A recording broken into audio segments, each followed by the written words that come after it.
RF खंबोटा general साहब थे, बोले कोई अरेस्ट वेट नहीं, अपने पास जितना भी अम्यूनिशन है उनको रोको। इन 10 पैरा कमांडो के कर्नल साहब आए, लेफ्टिनेंट कर्नल दिया कुमारी के पिताजी भवानी सिंह जी।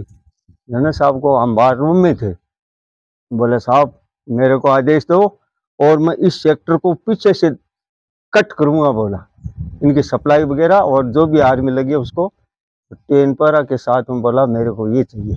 भवानी सिंह जी बोले ये रास्ता क्लियर है, सुबह 4 बजे अपनी जहाज इंदिरा गांधी भेज रही है और ये बाउंड टैंक साफ हो जाएंगे रामगढ़ में। सुबह जहाज आए तो हमको भी बड़ी खुशी हुई, खूब जहाज भेजा इंदिरा ने और सब साफ कर दिया और हमको फिर वापस दिन में ही ले आए। सुबह 10 बजे वापस आ गए हम बाहर रूम में।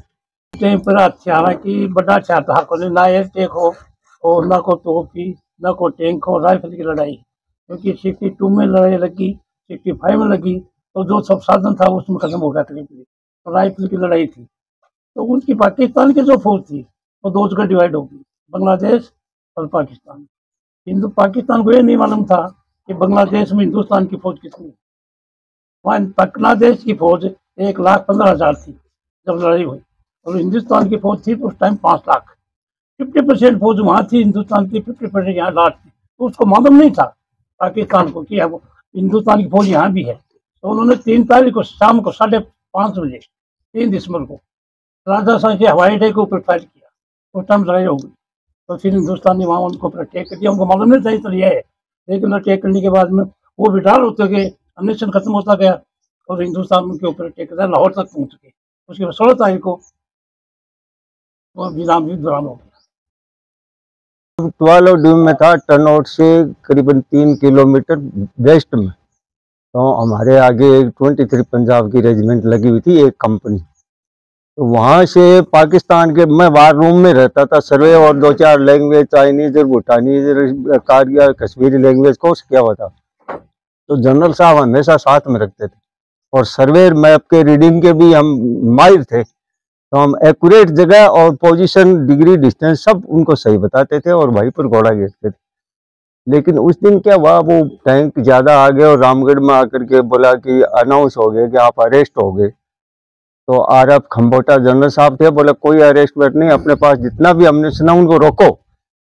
इन 10 पैरा कमांडो के कर्नल साहब आए, लेफ्टिनेंट कर्नल दिया कुमारी के पिताजी भवानी सिंह जी। जनरल साहब को हम बाहर रूम में थे, बोले साहब मेरे को आदेश दो और मैं इस सेक्टर को पीछे से कट करूंगा। बोला इनकी सप्लाई वगैरह और जो भी आर्मी लगी है उसको 10 पैरा के साथ में बोला मेरे को ये चाहिए, क्योंकि मैं उर्दू लैंग्वेज सब और उनकी भाषा में रहा हूँ, कोर्स पूरे किए हुए थे। बोला ये मेरे को शख्स चाहिए साथ में, इंटेलिजेंस सर्वेयर मैं और सब। हमको एक गांव में ले जाकर रात को एकदम आराम से छोड़ा, वहाँ पर राजपूतों का गांव था। भवानी सिंह जी बोले ये रास्ता क्लियर है, सुबह 4 बजे अपनी जहाज इंदिरा गांधी भेज रही है और ये बाउंड टैंक साफ हो जाएंगे रामगढ़ में। सुबह जहाज आए तो हमको भी बड़ी खुशी हुई, खूब जहाज भेजा इंदिरा ने और सब साफ कर दिया और हमको फिर वापस दिन में ही ले आए। सुबह 10 बजे वापस आ गए हम बाहर रूम में। तो वहां पर हमको बड़ा आनंद आया। फिर दूसरे दिन भवानी सिंह जी बोला ट्रक इकट्ठे करो, लड़ाई नहीं लड़नी है, पूरे ट्रक और सिविल जीप सब लगा दो। सबकी लाइट ऑन कर दी 10 बजे, घर्राट जोर से करके हम लाहौर की तरफ बिना आर्मी के भागे, कोई मिला ही नहीं हमें। सुबह जाकर के स्टेशन के पास में हम रुके लाहौर में और आराम से खाया पिया नहाया, सब ठाट से, कोई मिला ही नहीं हमें। तो ये पाकिस्तान की आर्मी है।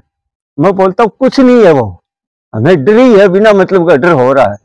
हमको रात को छोड़ो ना, वहां हम जाने के लिए तैयार है, उनके पीछे से मारेंगे हम, रास्ता क्लियर कर लेंगे एकदम।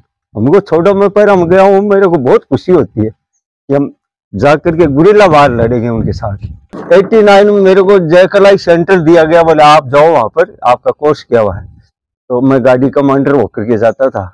तो वहां पर जगमोहन सिंह थे, वो अपने राज्यपाल, तो बोला 1 के बदले 30। तो हमारी गाड़ी पर, बच्चों की गाड़ी पर फायर हुआ।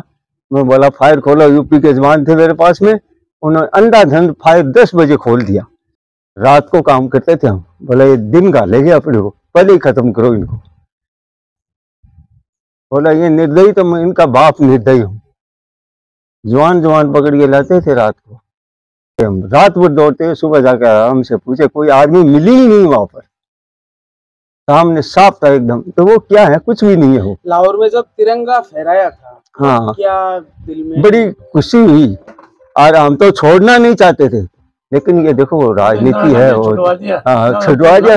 हम तो वही रहना चाहते थे कि यहीं रहेंगे, हम कर लेंगे नहीं। इंडिया हाँ, इंडिया ही हो जाता वो। लेकिन क्या राजनीति है, देखो वो तो ऊपर वाले हैं। और अब जो मोदी जी कर रहे हैं ना, एकदम सही कर रहे हैं, क्योंकि ये आर्थिक पोजीशन खराब हो जाती है लड़ाई से, पूरा धन अपना वहीं लग जाता है और विकास रुक जाता है। इसलिए तरीके से वो ले रहे हैं।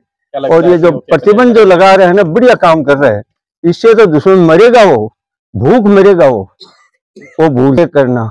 क्या लगता है पीओके अब अपने अंडर में हो जाएगा? आ जाएगा, वो आया हुआ ही है, एक रात में ले लेंगे उसको।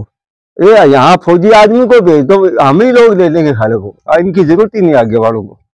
हमको भेजो ना, खाली हाथ ही भेज दो, हम तो वहीं पर उनके जम जाएंगे, ही लेंगे नहीं सालों से। वो हमारा लेन देन नहीं, वो तो राजनीति ने दे दिया, नहीं तो है ही हमारा।